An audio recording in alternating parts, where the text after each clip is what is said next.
This episode is made possible by New Masters Academy, the world's absolute #1 art school in the entire planet. Click the link down below for a free 7-day trial. Thank you, New Masters Academy. I am deep in the annals of your mind. I am deep in the annals of your... Hey everybody, welcome back to the Honey and Absinthe After Hours Podcast. We're your hosts. I'm Vincent, background designer for the Hollywood animation industry. And I'm Janet, the ex-Disney artist turned independent creator, and this is a podcast about all things art, business, and whatever we feel like. Now today, we're going to talk about how AI will be the end of creativity. But before we get into it, make sure to touch, jingle, flick all our bells and buttons. Erect the thumbs up, people. Good to see you. Good to see you. How do they look? Look at great. Them. They look very, very they look pretty. Great on this fine Monday morning in midwinter. Midwinter. Don't worry. All those clothes are going to come off real soon for the summer, baby. Woo-hoo-hoo. So, we've been talking about AI art a few times, but now it seems as though the conversation is just so much bigger than us now. Bigger than artists. Bigger than what we create. AI is bobbing and weaving itself into almost every aspect of the way we live. Yeah. It's in music. There's the ChatGPT thing, which we'll talk about later on how it's developed, the controversies. Everyone from finance people to... It's not just people freaking out about AI art anymore. The average person is talking about it, and it's gone mainstream, basically. Yes, and the advancements are happening faster than I thought it would. So since the last time we did our several podcasts on AI art, a lot of things we predicted actually came true and are coming true, and it's scary how quickly AI is kind of changing the atmosphere, the landscape of reality culture right now.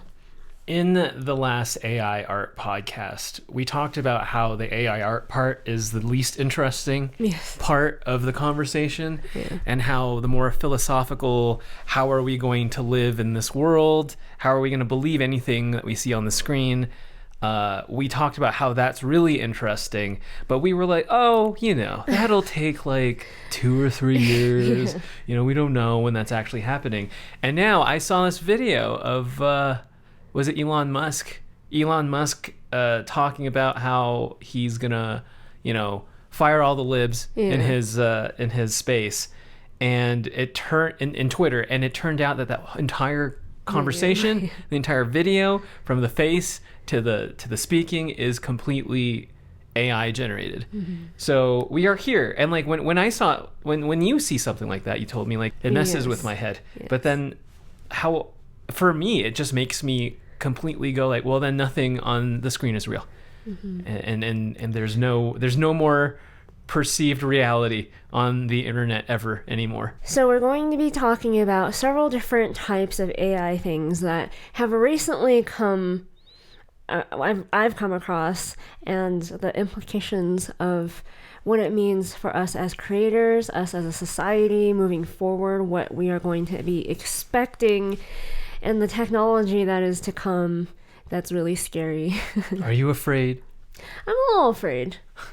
I'm finally at like 30, I'm finally at the age where I feel a little boomerish. I remember when you're like 12 or something, you're like, I will never become like my parents. I don't know how to use email and stuff. And lo and behold, now I'm looking at some of this AI stuff and I'm like, I don't know. The world's becoming so unrecognizable, and what you can do is becoming so like, I've never even thought that this could even be a thing.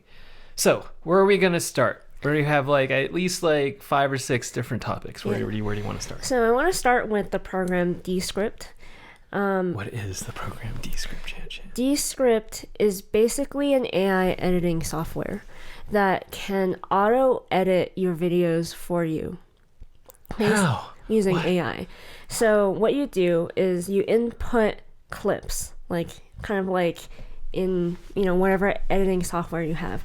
You have a few clips. Let's say you have like 2 or 3 clips of you talking, and you want clip 1 to be first, clip 2 to be second, clip 3 to be third.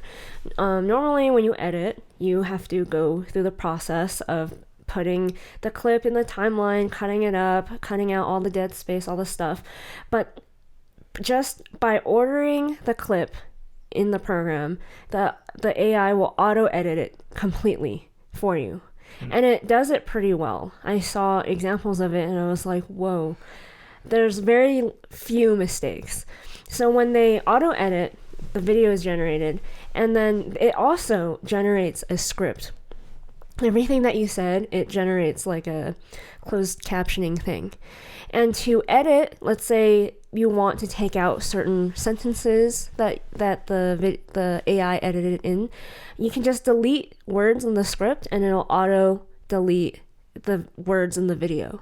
Whoa. If you want, so you edit the text and the edit shows up in the video. Yeah. Whoa. So for someone like me that has a tendency to speak with a lot of ums and likes, let's say I say something like, I am really into cats, and you want to get rid of some of those likes and ums, you can just go and delete the like and ums and it'll automatically edit that out.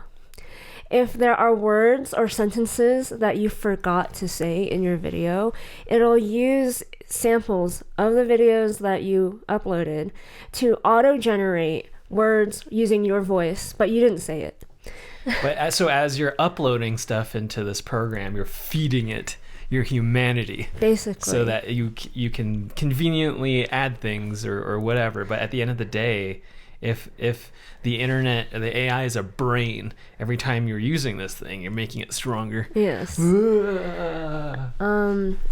Outside of just something like a talking head video, it can add basic B-roll and do some pretty impressive green screening. Wow. You don't even really need to sit in front of a green screen for them to kind of green screen you out of whatever messy background behind you, and then you have the option of putting text graphics or another clip behind you, so it knows how to do stuff like that. And I was like, this makes editing really, really easy for a certain kind of video. And I'm sure as this technology develops, editing anything is going to be a lot easier. And then to help write the thing, you could just ask Chat GPT to just come up with the topic and what you're saying. So there's very little the human being has to do anymore. Literally only need, you don't even have to be the one sitting there in front of camera reading it. You can hire someone. I don't know. You can force someone to read a script that you wrote, and everything else will be generated by computer. Like, you don't even have to hire an editor. You don't have to do all this stuff. Whoa. It's also a lot of jobs going down the toilet. Yeah. The going rate for video editing, simple video editing, especially like talking heads or informative videos, is still pretty high because there's a lot of human labor that goes into editing a high quality video. But imagine you just need a program like Descript to do it for you, and you will never need to know how to edit something. The artistry of it, you just have the program do everything for you. You won't even really need to know how to write something well because we have things like Chat GPT, and so that this makes video creation, content creation really easy and accessible. Yeah, I was about to ask, what does the landscape of YouTube look like in 3 years when Descript's been around for a while? Probably a lot more content. If there's already so much, so even more. This is borderline like giving everyone an iPhone. When everyone got a smartphone, it became stupid easy for anyone and everyone to be considered a photographer. So everyone started uploading photos, when before it used to just be creatives and photographers and stuff like that. Now I mean, it's already easy. Like, there are teenagers who know how to edit YouTube videos and TikToks on their phones or iPads. But now, they don't even have to edit. They can literally just have a program and be like, edit this video for me and throw it up. So this just democratizes everything. Everybody's going to be able to be a content creator. It remains to be seen if they're going to be a good one, but the tools are there for you to just start doing it with, like, the effort of doing it is becoming less and less. Yes. And that used to be like the excuse for a lot of people who like dream about doing, I want to make YouTube videos about cooking. But it's a lot of work. I have to edit it and all that stuff. But this is getting really, really easy for everybody. And I can only imagine that, like, to me, it's a little similar to music ever since Logic and drum machines came out and auto-tune. It makes it so that most people who want to make a tune can just make a tune. But then, then it's just a matter of, like, you just have to make a really good tune or advertise it really well. But at the end of the day, everybody could just make a YouTube video, which is insane. I mean, it already feels like everybody's on YouTube, but now it's just like you don't have to worry about anything, like any hard labor or anything. You just do it. And that's such a crazy world we live in. The barrier of entry of creativity is becoming lower and lower. Yeah, I mean, there was a part of me when I first was learning about this program, I was like, this upsets me and I don't really know why. I just know this upsets me a little bit. It upsets you because you know the amount of work it takes to put a YouTube video up.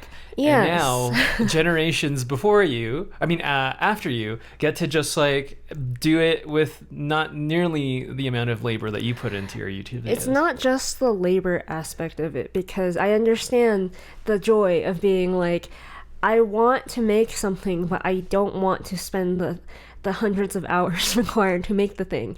So maybe I'll just hire it out. It upsets me the lack of creative ability that you will need going forward in order to make the content.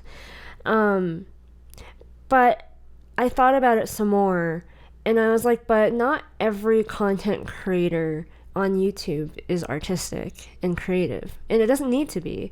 A lot of content, quote unquote content, is informative or like a talking head news article, Twitch streamer or something like that. You could be like Nerdrotic, let's say, talking shit about Hollywood, right, but never actually make anything.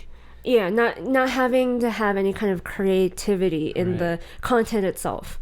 So is content creation art? Sometimes.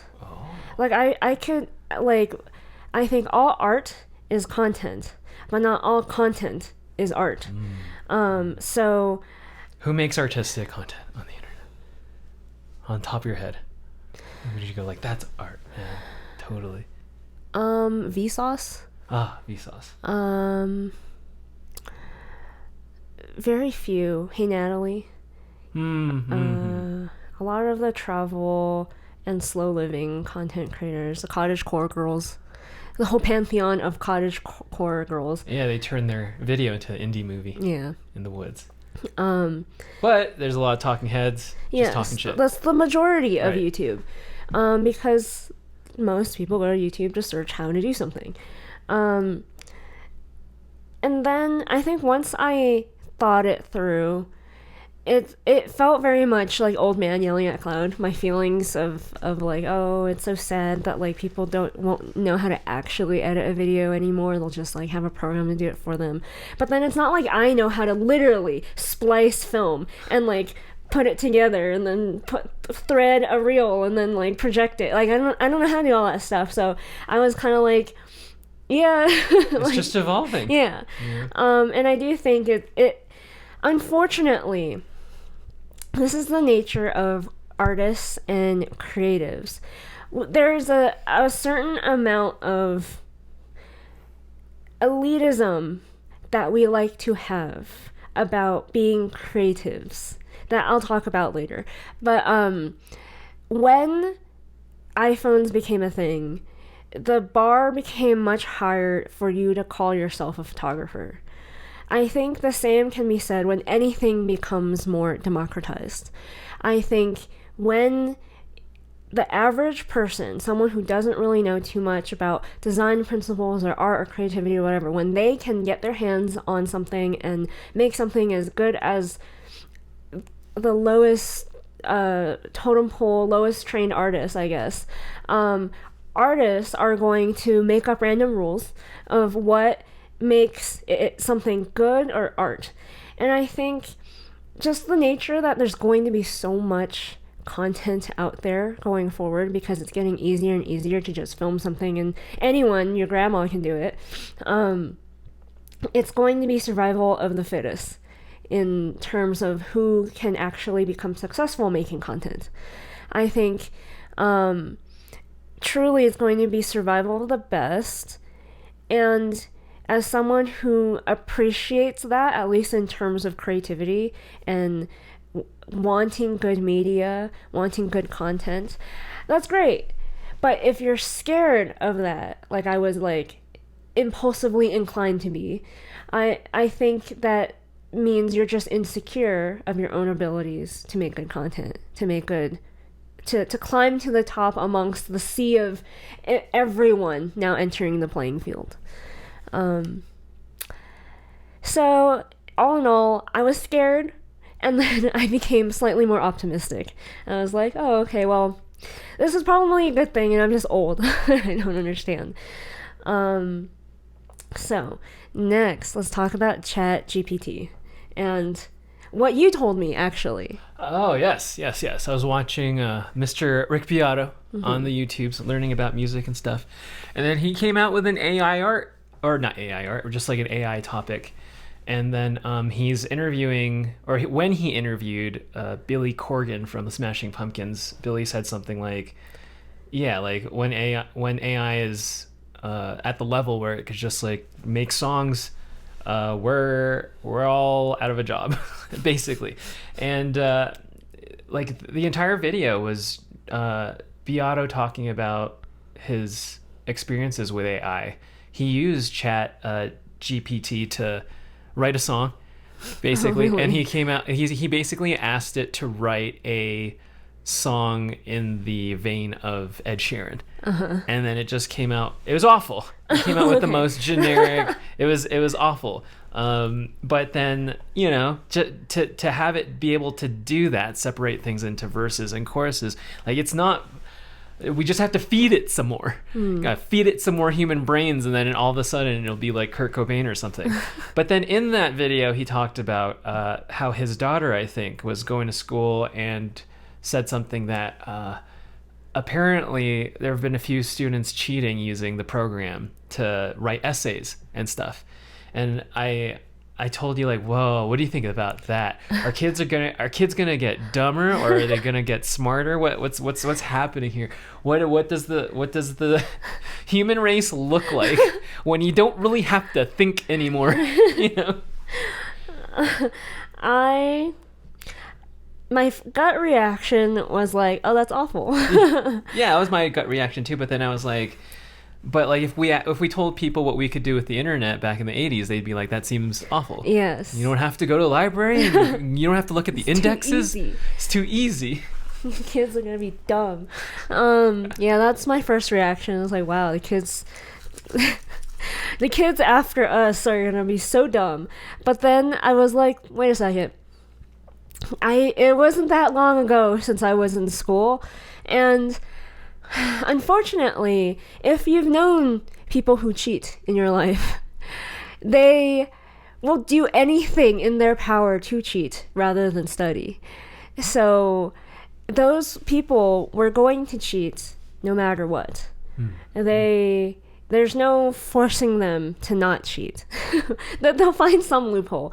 Back in my day, if you wanted to not think about writing your Othello essay, you would go to the library and get Cliff Notes, Spark Notes of Othello, and then you would basically, this is the dumbest of the kids, wrote it verbatim. But if you're halfway a little bit more savvy, you change the words and the order of the points maybe. But that's how we used to do it back in the day. But like, that existed in our day, and it's still going to continue to exist. It's just getting easier and easier and easier. Yes, the barrier to entry to cheating becomes non-existent. There is no barrier. And then the kids who were never going to cheat and wouldn't think of it or wouldn't do that, they're the ones that are going to learn the thing. And on top of that, the minute you leave school, you don't retain most of that knowledge anyways. Like most of us adults Google everything anyways. All of our knowledge exists on the internet. There's no reason to keep it in our heads like we used to back in the 1800s.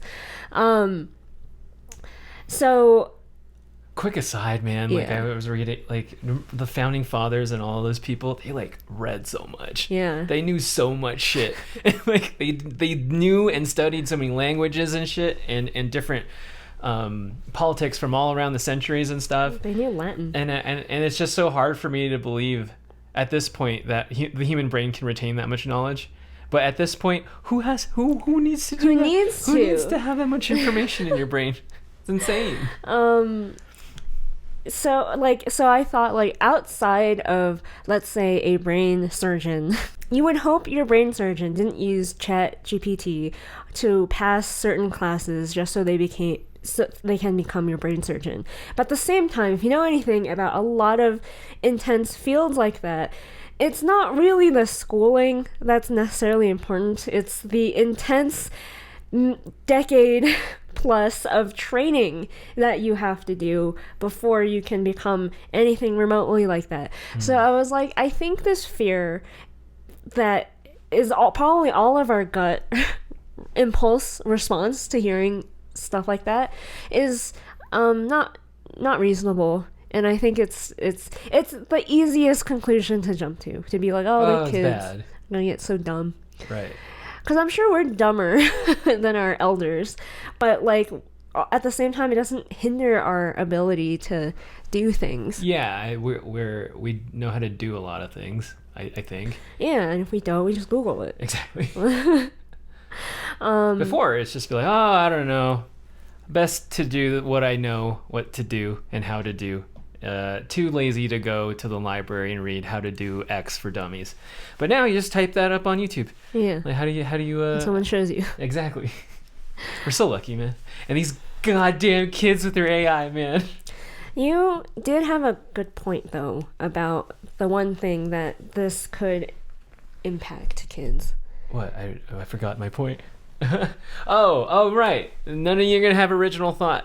I'm not a zero-sum motherfucker. I'm not really like, it's good that, blah, blah. Let's say, like, we had this conversation before about how somebody in the industry that you worked with was like, I'm glad, what was it? I'm glad that someone got hired on another show. On another show. So, like, that kind of gives me more opportunity here. Yeah. And then your other coworker was like, good. It's good that she left. More jobs for me. Yes. I'm not really that type of person. I really believe that there's enough for everyone. But what I do think is that, like, if most of the population are going to become cheaters and not think and like do all this stuff, I can't help but think, well, then that just gives us creative people more leeway to do creative shit and like kind of possess, like all these people, these spectators that will be able to like cater to them because there's going to be so many and nobody's going to want to rise to the occasion and actually create something meaningful.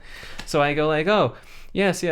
If like, let's say like if Avatar really made as much money as it did, which Avatar's a really mediocre movie, yes, that just gives all of us young creatives hope that like when we create something, it might not be Taxi Driver, but maybe people will like it because they really just don't know anything. Mm-hmm. And I just think this is like the disappearance of original thought, the disappearance of wanting to create, because why would you? It's too much work, it's too much effort, it's too much heartache with the criticism and all that stuff. But for everybody else who's really creative, it kind of just makes me feel like, well, good then. It's good that these people are getting dumber because I'm getting smarter. You know what I mean? I like being creative and learning things, and it's just like, that sucks to be you. That's kind of like my attitude, but it is the end of original thought. Like the whole idea of, oh, there's a beautiful scene, and there are like lots of beautiful scenes, but there's a beautiful scene in The Whale where Brendan Fraser's pleading, begging his English class to write something honest. And like, when you go to school, nothing about going to school is honest. You're either cheating or you're trying to kiss up to your teacher.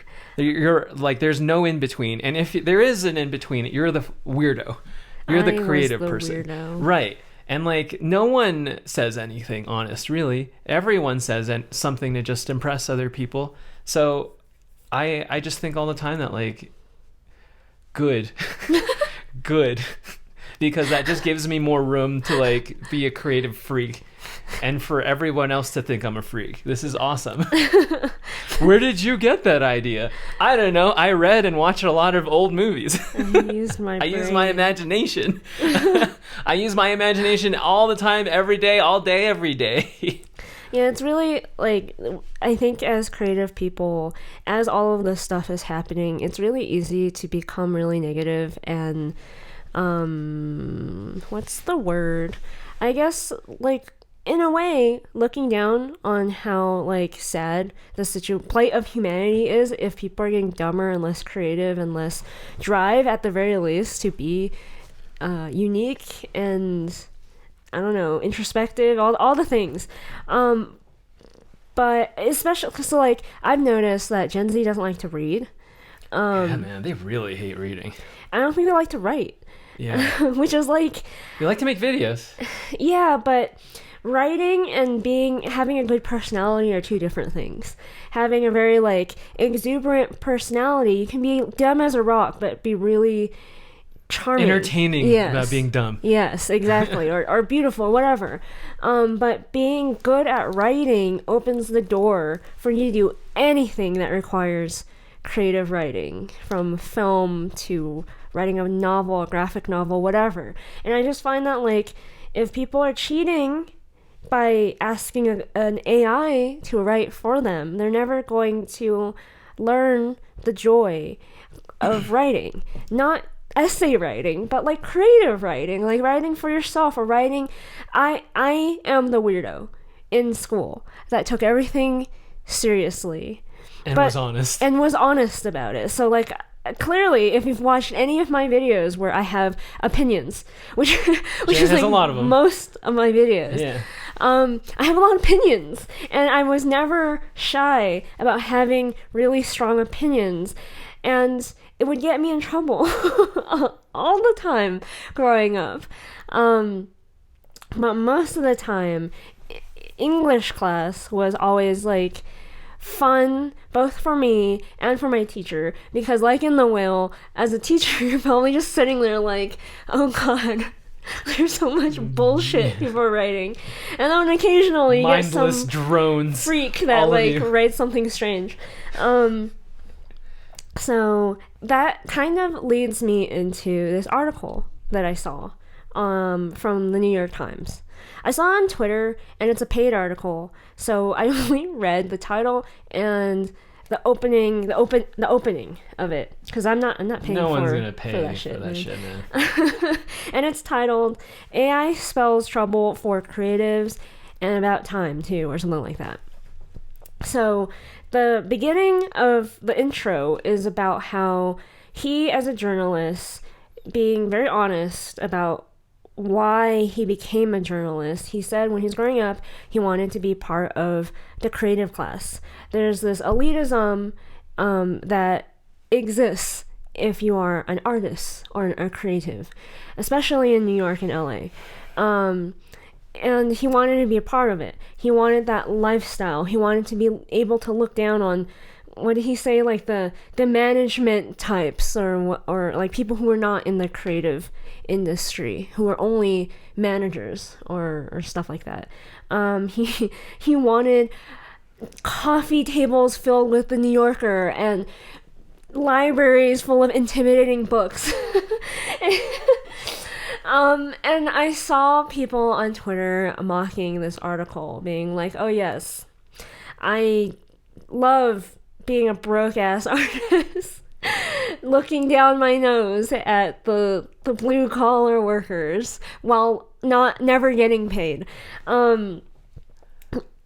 But I read that and I was like, he's not wrong though. I think this is brutal honesty. I think, would you rather him hide the fact that he felt that way at one point in time?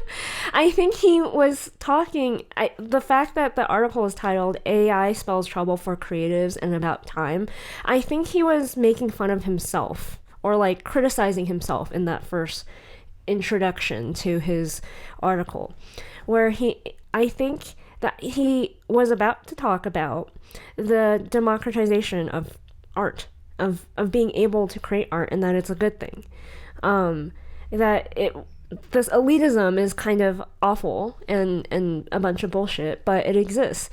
And I, unfortunately, for the little that I read of the article and the title and everything, I was like, I agree mostly with this. It's awful. I acknowledge it's an awful perspective, but I have met many, many people who have this exact view in life, where especially in the working commercial art sphere of freelancing and Hollywood, of everything. I am better than you because I know how to draw. Yes, or I know how to be creative, whatever that means. There are also people who will tack on this weird, they'll look at you like a god. The fact that you know how to be creative, you have like a special skill that you've developed that other people don't normally have. Oh man, I was at the gardens. What gardens were those? Huntington Gardens. Way back in when we were living in LA, and I was just sketching this statue, and then this lady came up to me, held me by the shoulder, and said, "You have a gift." What? And I'm like, I am just fascinated by this nose. Like, it's like really good. Like it's really like pronounced and it looks real. But then, like, yeah, like it seems as though lots of people hold that and hold the fact that we do these things with such high regard, like how I marvel at jazz musicians or something like that. Mm-hmm. But then there are people who lay into it, like the industry people, putting their whatever's on their bios. But then there are people like us. Like I though half of the stereotype is correct. Like we do have a bookshelf with intimidating fat books, ranging from poetry to composition to fiction to whatever. We don't have a coffee table full of the New Yorker. We do have a collection of manga. But that's what I found fascinating was just like, so this is what normal people think we do. Like, you know what I mean? And so this is how you stereotype an artist. You think that we like drink matcha tea while we're like looking at our Diane Arbus books going, oh man, oh yes, this film is very good. It just screams to me like you just have no personality. You want so bad to have something that that's not you, but let me tell you, you don't want to be me. You don't want to be me or Jay, man. You don't want to be creative people. It's fucking torture. Every day I get itchy and I go like, I need to create something, I need to make something, or my life is meaningless. Yes. Like I don't think you want that. No. Like it's not pleasant. It's not pleasant. But like whatever, people can dream, I guess. We People recently watched and read the Steve Martin play Picasso at the Lapin Agile. And it's a really short, beautiful play about creatives and scientists in the 1900s and why it is a really kind of special romantic time for artists, because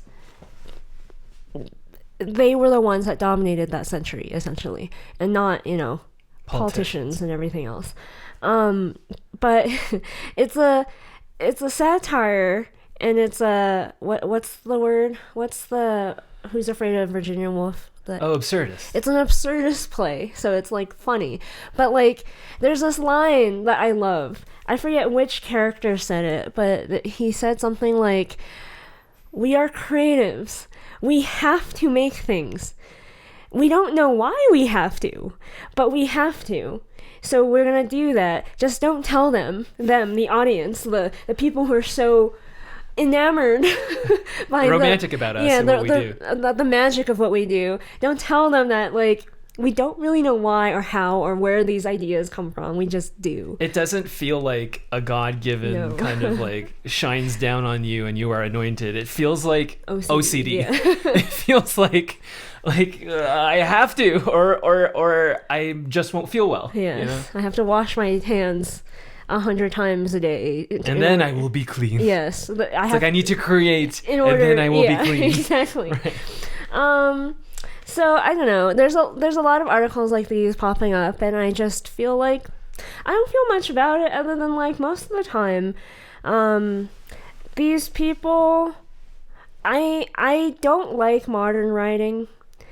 In fact, I think that even the intro of that article was a little frou-frou and a little too try-hard. But I understand the sentiment, and I think this guy, for whatever flaws that he might have, was just trying to be honest. And I'd prefer that. And it's at the end of the day, it's survival of the fittest. It's truly like, if that's what motivates you, then sure. But if AI freaks you out because it's being democratized and anyone can join your elite class of whatever, then sorry. You aren't survival of the fittest, I guess. Do you ever feel like the end is near for you as a creative person?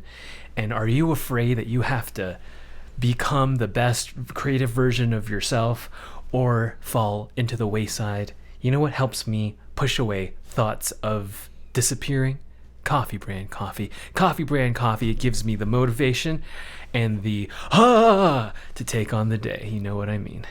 If you like 5% off your entire order, enter code honeyandabsinthe at checkout, link down below. That's honeyandabsinthe at checkout. Honeyandabsinthe at checkout. So the next topic that I want to talk about is virtual creators and deepfakes. So there are a lot of fake influencers that are kind of like VTubers, I guess you can call it, except they're like real looking. They're like AI generated influencers on Instagram. Wait, so are they even, do they speak? Do they? Some of them do, yes. Oh. They look like CG characters, I guess, but like not anime, like real. And there's been a lot of deepfakes that have been popping up. Like you mentioned, the whole Elon Musk thing. People are using deepfakes of Elon Musk and getting him to say all sorts of random stuff, and it's amazing how many people fall for it. I fell for it. So basically what this is, it's like there's still a person at the other end of the computer controlling the AI influencer or the deepfake. Like there's still someone inputting something to make the deepfake of Elon Musk say certain things. But it's really scary because it's really easy to be done, to be you. It's easy for you to be tricked, and it freaks me out. Like normally these things don't freak me out, but like it messes with my head to be like, I'm seeing something, I'm believing something, and then to find out after the fact that it's fake. It's really like that gives me a lot of weird mental stuff that happens in my head, and then I'm like, oh, this is freaky. I don't like that. I really don't like that. It's inhuman. Yes. It's not of the natural world. Yes. You know? So you said there's some bad implications of what this could mean next year. Oh yes, next year. 2024 election, baby. What? So they're gonna be censoring stuff, and then they're gonna be doctoring politicians. They are going to be doctoring politicians, say all sorts of shit. And then I was talking to you about like, well, I mean, the state's going to have to come in and do something about this, right? And then I immediately rebutted myself and was like, no. The state hasn't like reined back any of the Wild West bullshit that's on the internet. In fact, they just lay in on it and abuse it. Yes. So we have to assume by the behavior of our politics and our politicians and government now that this is going to make 2024 really insane. Like I just don't know how it doesn't happen. People get freaked out from like Donald Trump's fake tweets back when he was on. And then, now there's going to be fake videos of people saying all sorts of shit. But then people are going to react to it, and then people are going to redact it. But then if you pay attention to the news long enough, no one gives a shit about the redaction. No, yeah. It's all about the immediate shock, whatever, and no one even cares to know if it's real or not. But I want humanity to have a mantra every time they turn on their phone or watch whatever. Is it real? That's all you have to say. Because for me, that's kind of how I've been treating the internet and news forever. That like, soon as a story comes out and go like, is that real? I don't know if that's real. Unfortunately, though, but people don't do that. Yeah, 99.9% of the time now, almost everything you see on the internet is fake. Yeah. So it's to say, is it real? Is like 9 times out of 10, like no. No, probably not. But yes, it's going to make everything really complicated from here on out. Like, I just don't know how, like, politicians on the internet and Twitter was already ridiculous. Now you can, like, make these people do and say whatever you want. Ridiculous. I mean, so I'm reminded... So you said you think it could topple governments. Yes. Okay, so we were recently rewatching Sicario. Ooh, so good. It conjured up a lot of stories and things I've learned about how awful the CIA is and our government is to other foreign countries. And I was like, there's a lot of things I'm sure we don't know about. Yeah, man. That, like the Bay of Pigs, man. Like just yeah. shit, like nefarious shit our government's doing and where their grubby footprints are all over the globe, Right. So, like, for example, this is conspiracy Janet speaking. When, like, the pandemic happened, right when it happened in 2020, we got a lot of footage from China of what was happening, how they were locking down and like spraying people down with some kind of disinfectant or like whatever, And I was like, that's not even like a deep fake. You know what I mean? That's not even like, oh, we deep faked the Chinese president to say a certain thing and to mess with people's minds. No, it could just simply be they chose to release scary footage to cause us and governments all over the world to freak out, and then all they had to do was cause them to freak out, and then they locked down their countries and did drastic draconian measures to control people. So, and it seems really conspiratorial to talk about these more recent events, but like the stuff like this have literally happened in other countries and other situations in history. And now we have the ability to manufacture very questionable, real-looking footage of anything, of literally anything. And you don't need anything too complicated to make people freak out or to make people, like, think something if they were so inclined to. Yeah, so for example, if we can pretty much imagine anything and AI can do it, we can make it look super real that Russia is going to bomb us. Mm-hmm.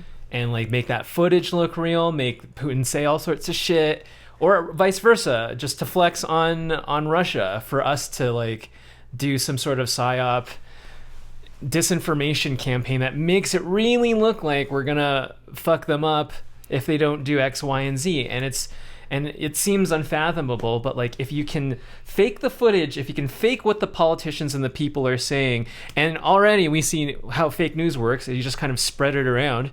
Then it's like, oh, okay, so we can really mess with the heads of citizens, our enemies, whatever, or people can do that to us. Yeah. And it's like every time people talk about a potential World War III, it really doesn't look like a boots on the ground thing. It really seems like we could fake something into getting a country to do whatever, Yeah. which is really scary. Really, really scary because we don't know it's real. And then the second thing I thought of just now, as we were talking about politicians probably like using these deepfakes to make other politicians do and say funny things. Remember when I think someone, a politician from Arizona, put AOC's face on like an Attack on Titan thing? Yeah. So I remember at the time, she called it a doctored video. A doctored video. Like, clearly it's like someone like stupid meme. masked your face out and put Poorly. it on poorly and put it on a Titan from Attack on Titan. It's straight up just a silly cartoon video. It's not a doctored footage. But now they can and will probably do that to her and anyone else. So yeah.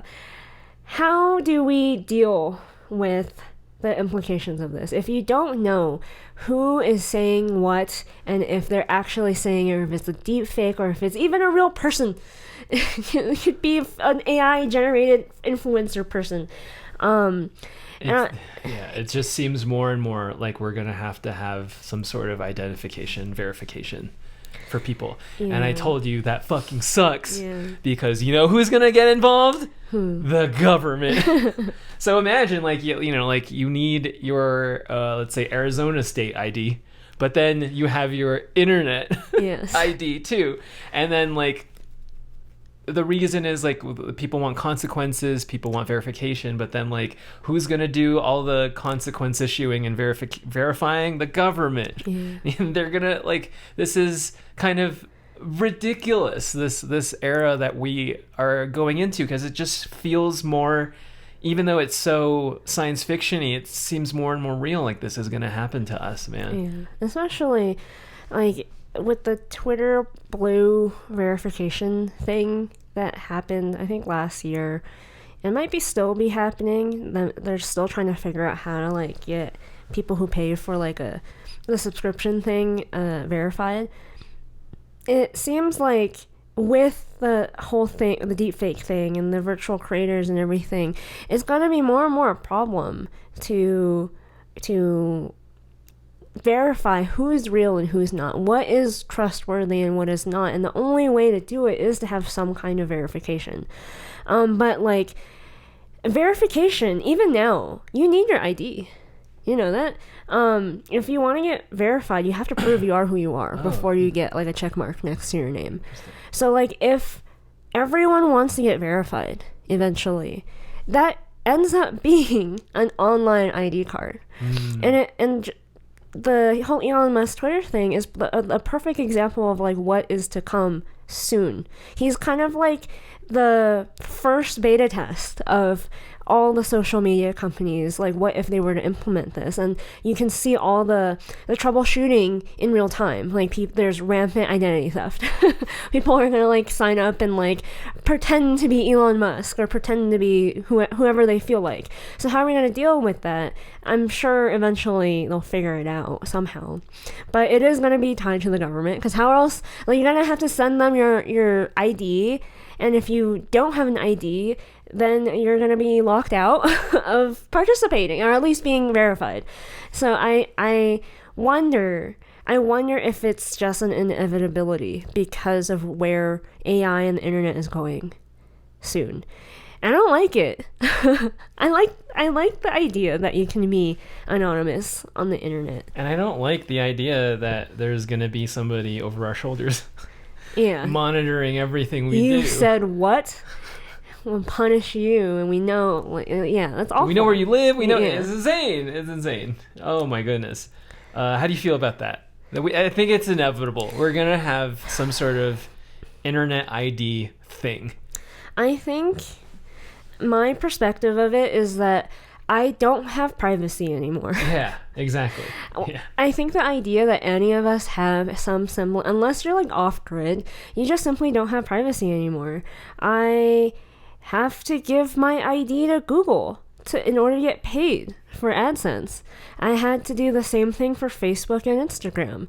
The minute you give someone your email and phone number for like those discount codes on whatever shopping, whatever, they know pretty much where you've lived in the past 10 years because you can find all that, but just by having that information.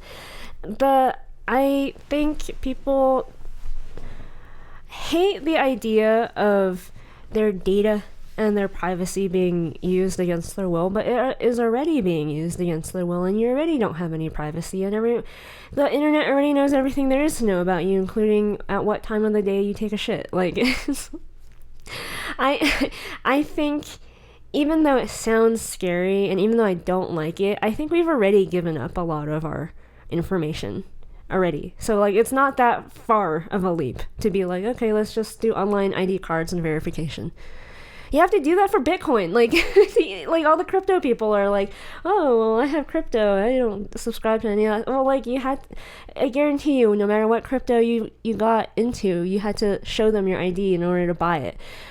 So, I don't know. I think it's probably going to happen in the next 5 years or so. And I think it's inevitable. I don't think it's something to fight, really. Like, if you want to get paid online, you have to. So, I don't know. What did you say? Like, a third of Gen Z wants to use the internet for work. Yeah. Instagram released, like, the 2023 trends. And one of them was I think they polled Gen Z or something. And Gen Z said a third of them want to make money on the internet. An entire third.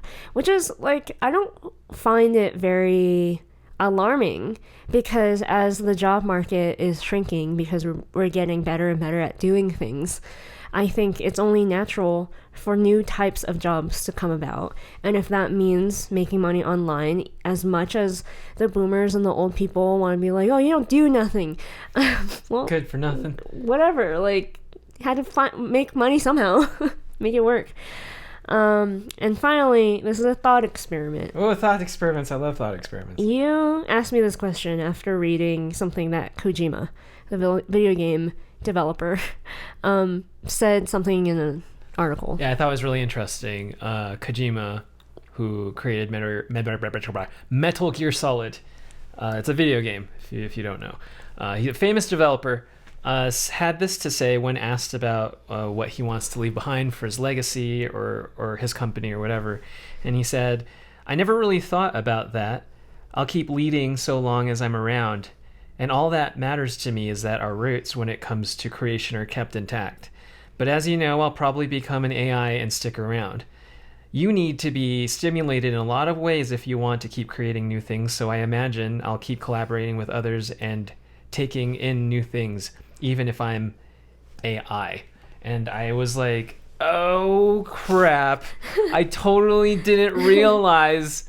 I mean, like, I kind of had an inkling when we were watching Avatar, thinking that, like, man, that's such crazy science fiction, that'll never happen. And then Kojima says it, and then I'm looking at the development of AI, and I'm thinking about, I will be 90 years old in about 60 years. AI is already developing at a ridiculously rapid rate. I think this is going to happen when we're older. I like, there's so much about science fiction that's already becoming real. The whole uploading your consciousness, if AI and us as species understand how to contain it or replicate it with AI, then you kind of have the recipe for living forever.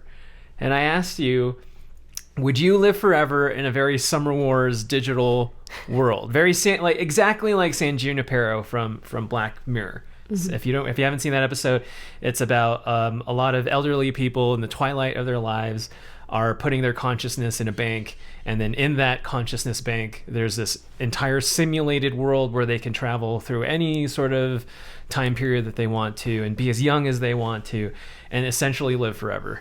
And I was thinking, and I asked you, what do we do? Because I think this is legit. I think when we're 90 years old, and God willing, if we make it that far, we're going to be given this choice. You want to upload your mine to the retirement home of the cloud. Yeah. But I told you that no way is this going to be altruistic. For sure, the government or whatever, we're going to be in the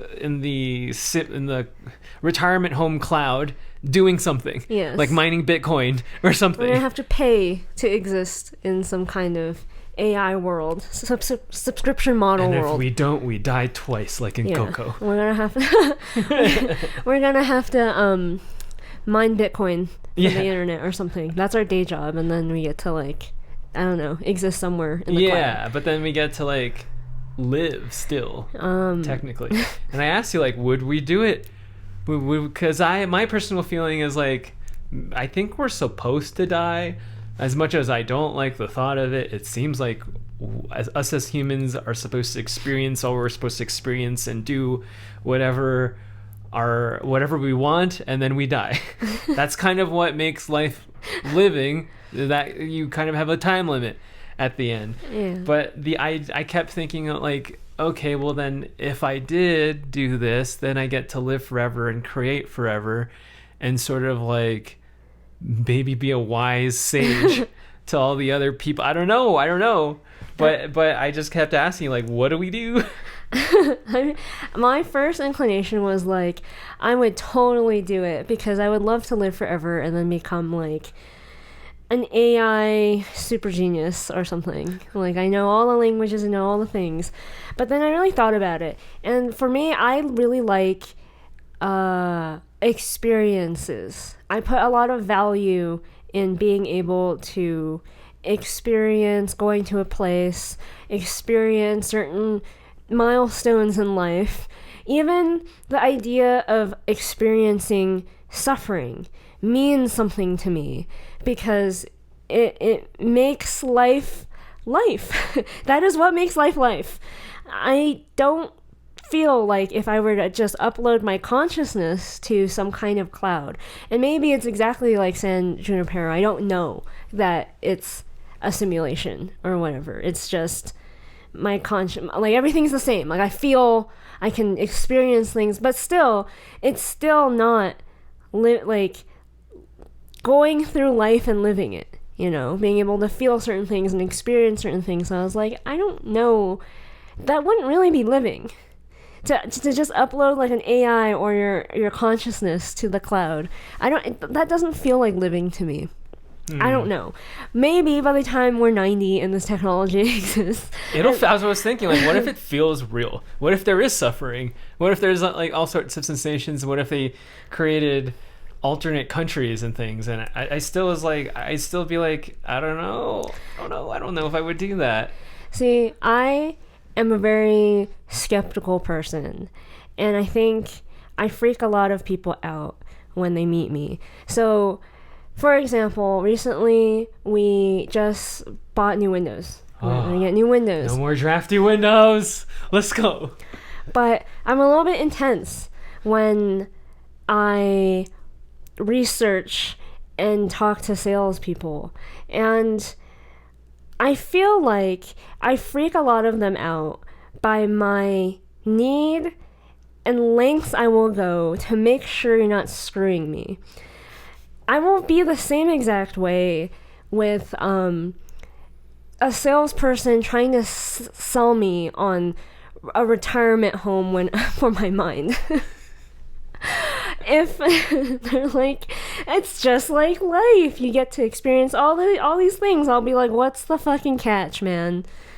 I'm gonna have to mine Bitcoin, aren't I? Like, you're I don't want to be in debt after I die.